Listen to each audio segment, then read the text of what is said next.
Hello दोस्तों, नमस्कार। स्वागत है एक बार फिर आपके अपने YouTube channel RV study guide पे। पीटीटी 2 ईयर की सेकंड कॉलेज अलॉटमेंट लिस्ट को लेकर आप बार-बार पूछ रहे हो कि सेकंड कॉलेज अलॉटमेंट लिस्ट है वो आपकी कब आएगी। दूसरी बात ये कि सेकंड काउंसलिंग आपकी होगी या नहीं होगी, क्योंकि मैं आपको बताना चाहूँगा कि पीटीटी 4 ईयर जो है उसमें आपकी सेकंड काउंसलिंग है वो करवाई गई है। तो क्या 2 ईयर में भी सेकंड काउंसलिंग होगी या नहीं होगी, अपवर्ड मूवमेंट का रिजल्ट है वो आपको कब तक देखने को मिलेगा, इस प्रकार के जो आप बार-बार पूछ रहे हैं उन सभी का रिप्लाई आज को इस वीडियो में मिलेगा।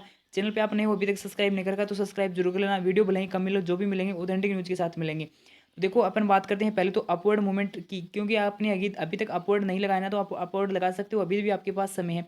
1 नवंबर अपवर्ड लगाने की लास्ट डेट है। उसके बाद आपका अपवर्ड मूवमेंट का जो रिजल्ट जारी होगा ना, वो आपका 3 नवंबर को रिजल्ट जारी होगा। साथ में आपका या तो अपवर्ड मूवमेंट का रिजल्ट जारी होगा ना, उसी टाइम आपकी सेकंड कॉलेज अलॉटमेंट लिस्ट है वो भी आपकी जारी कर दी जाएगी। इससे आप वेटिंग लिस्ट मानो या फिर सेकंड कॉलेज अलॉटमेंट लिस्ट मानो, जो भी मानो, लेकिन आपकी एक और कॉलेज अलॉटमेंट लिस्ट है वो अपवर्ड मूवमेंट रिजल्ट के साथ जारी होती है। ये मैं आपको पहले ही बता दिया था।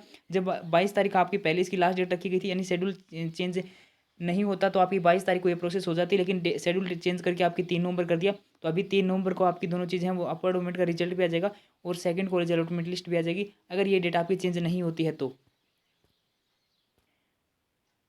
दूसरी बात, ये आप बार बार पूछ रहे हो कि हमने जो अपवर्ड लगाया ना, तो अपवर्ड में मान लो आपको कोई भी कॉलेज मिल गई, आपको दूर कॉलेज मिल गई, मान लो आपको 10वें नंबर की कॉलेज मिल गई, तो अपवर्ड में जरूरी थोड़ा ना कि आपके फर्स्ट कॉलेज मिल जाएगी। किसी ने आपको कहा होगा कि आपको फर्स्ट कॉलेज अलॉटमेंट लिस्ट मिल जाएगी, फर्स्ट कॉलेज मिल जाएगी, लेकिन जरूरी थोड़ा ना कि फर्स्ट कॉलेज आपको मिल जाए। कोई भी आपको कॉलेज मिल सकती है, ऊपर से 1 से लेकर 9 तक की कोई भी कॉलेज आपको मिल सकती है। कोई भी जरूरी नहीं कि आपको फर्स्ट कॉलेज मिले। एक संभावना आपकी ये रहती है कि आपको, हाँ, कॉलेज चेंज आपकी हो जाएगी, इतना मैं आपको कहता हूँ कि आपकी कॉलेज चेंज हो जाएगी, लेकिन ये नहीं कह सकता कि फर्स्ट कॉलेज आपको मिलेगी या नहीं मिलेगी, क्योंकि इसके बारे में अपन को कुछ भी आइडिया नहीं रहता है। कौन सी कॉलेज आपके फर्स्ट लिस्ट पे है, उसमें कितने नंबर वाले पे कितने क्या सिलेक्शन वगैरह होगी, कितने वगैरह सीटें वगैरह आपकी वैकेंट है। इन सभी चीज़ों को देखते हुए वहाँ पे आपके अगर अगर नंबर ज़्यादा है तो आपको फर्स्ट भी अलॉट की जा सकती है। काफ़ी चीज़ें आपकी ध्यान में रखते हुए अपवर्ड के अंदर भी कॉलेज आपकी चेंज होती है। ठीक है, तो ये आपका जो वहम है ना, इसे निकाल देना कि अपवर्ड के अंदर आपकी फर्स्ट है वो कॉलेज मिल जाती है। तो ये जो भी आपको जानकारी है ये बिल्कुल गलत जानकारी है। अपवर्ड का मतलब ये होता है कि आपको मान लो 10वें नंबर की कॉलेज मिली है, तो इससे ऊपर कोई भी कॉलेज आपको अपवर्ड के अंदर मिल सकती है। ठीक है, कॉलेज चेंज भी हो सकती है, नहीं भी हो सकती, इसकी भी कोई गारंटी नहीं है। उसके बाद अपन बात करते हैं सेकंड काउंसलिंग की, क्योंकि इससे लेकर भी आप बार बार कमेंट है वो कर रहे हो कि क्या सेकंड काउंसलिंग होगी या नहीं होगी। देखो, मैं आपको बताना चाहता हूँ कि 4 ईयर जो है उसके अंदर आपकी सेकंड काउंसलिंग है वो हुई है, तो क्या 2 ईयर में भी सेकंड काउंसलिंग होगी। तो अभी तो आपकी लिस्ट आएगी 3 नवंबर को, तो 3 नवंबर को तो आपको सेकंड कॉलेज अलॉटमेंट लिस्ट है वो आपको देखने को मिलेगी। उसके बाद आपकी एक और लिस्ट है वो भी आ सकती है। अगर मान लो सभी लिस्ट आ गई, उसके बाद भी अगर विभाग को ये लगा कि नई सीटें वगैरह कुछ खाली रह गई हैं, तो आपकी सेकंड काउंसलिंग है वो करवाई जा सकती है। उसमें आपको मौका दिया जा सकता है आपकी कॉलेज फिल करने का या फिर एडिट करने का, जो भी आपको मौका दिया जाएगा वो आपको आगे बता दीजिएगा। ठीक है, बाकी अभी मुझे नहीं लगता कि सेकंड काउंसलिंग आपकी होगी। 4 ईयर के अंदर करवा ली गई है वो अलग बात है, लेकिन 2 ईयर जरूरी थोड़ा ना कि 4 ईयर में होगी तो 2 ईयर के अंदर भी होगी।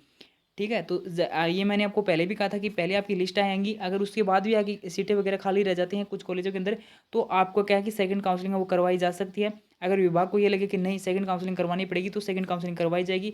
बाकी आगे का देखो, किसी को नहीं पता, ना आपको पता ना मुझे पता। अभी तक यहाँ तक कि मैं बात करूँ तो विभाग को भी ये नहीं पता कि क्या आगे काउंसलिंग सेकंड करवानी चाहिए या नहीं करवानी चाहिए, क्योंकि जितनी लिस्ट आएगी, मान लो सेकंड लिस्ट आती है, सेकंड लिस्ट में सभी सीटें आपकी फिल हो जाती हैं, तो फिर क्यों विभाग काउंसलिंग करवाएगा, क्यों आगे की लिस्ट है वो जारी करेगा।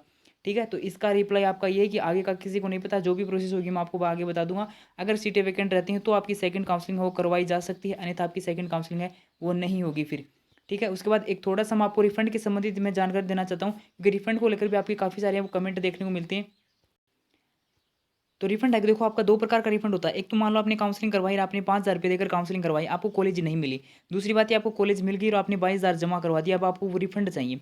इनको तो कोई प्रकार की दिक्कत नहीं होगी, इनको तो रिफंड है वो हो जाएगा। उसके बाद दिक्कत किनको होगी, दिक्कत इनको होगी, मान लो इनको कॉलेज मिल गई, इन्होंने 22,000 रुपये जमा करा कर एडमिशन वगैरह ले लिया, अब इनको रिफंड चाहिए। तो रिफंड किस स्थिति में होगा, इस रिफंड आपका उस स्थिति में होगा जब आपका कॉलेज से एडमिशन कैंसिल हो जाता है, तो आपका रिफंड मिल जाएगा, अन्यथा आपको रिफंड है वो नहीं मिलेगा। ठीक है, पहली बात इसको आप ध्यान में रख लेना। दूसरी बात ये कि आपके कमेंट आते हैं कि हम कॉलेज के अंदर मान लो रिपोर्टिंग ना करें, तो क्या हमें रिफंड है वो मिल सकता है, तो इसका रिप्लाई होगा नहीं मिल सकता। क्यों नहीं मिल सकता, मैं आपको बताना चाहूँगा।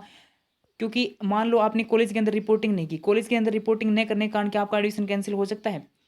वहाँ पे आप एडमिशन स्टेटस पे जाकर अगर चेक करोगे, तो अगर आपका एडमिशन वहाँ पे सक्सेसफुल दिखा रहा ना, तो आपका रिफंड है वो आपको नहीं मिलेगा। अगर सक्सेसफुल नहीं दिखा रहा है, तो आपको रिफंड है वो हो सकता है। अगर मान लो आपने कॉलेज के अंदर, कुछ कॉलेज ऐसी भी होती हैं जहाँ पे आपको रिपोर्टिंग किए बिना आपका एडमिशन है वो कंफर्म हो जाता है, बहुत सी कॉलेज आपको देखने को मिलेंगी अगर आपको कॉलेज अलॉट हुई हुई तो। ठीक है, तो एक बात तो इसको आप जो भी आप सोच रहे हो कि हम रिपोर्टिंग नहीं करेंगे तो हमें 22,000 वो रिफंड हो जाएँगे, तो ये जो आपकी वहम है ना, इसे निकाल देना। क्योंकि मैं आपको एक बार फिर समझा देता हूँ कि मान लो आप कॉलेज के अंदर रिपोर्टिंग नहीं करते हो ना, तो आपका रिफंड वापिस उस स्थिति में होता है जब आपका एडमिशन है वो कैंसल हो जाता है। तो क्या ज़रूरी थोड़ी ना कि रिफंड ना करने की स्थिति में आपका कॉलेज है वो उस एडमिशन को कैंसल कर देगा। पहली बात तो ये, दूसरी बात मैं आपको एक बात ये बताना चाहूँगा कि बिना रिपोर्टिंग के आपका अपवर्ड नहीं लगता है। पहली बात नहीं लगता ना, इसको आपको सभी को पता है। लेकिन मैंने बहुत से स्टूडेंट ऐसे भी देखे हैं जो बिना रिपोर्टिंग किए अपवर्ड लगा दिया, उनका अपवर्ड है वो लग गया। क्यों लग गया? क्योंकि उनका एडमिशन है वो कन्फर्म हो गया है। ठीक है? तो एडमिशन कन्फर्म हो गया तो उनको रिपोर्टिंग आगे वो जब भी जाएँगे तो रिपोर्टिंग उनकी हो जाएगी।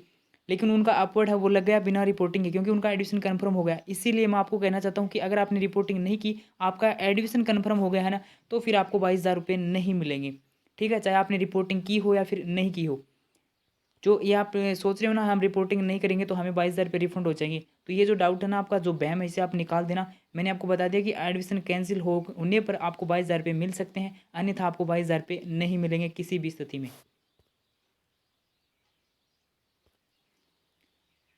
जो भी आपका डाउट हो आप कमेंट कर सकते हो। चैनल को सब्सक्राइब नहीं करेगा तो सब्सक्राइब कर बेल आइकन जरूर प्रेस करना और वीडियो को लाइक शेयर कर देना।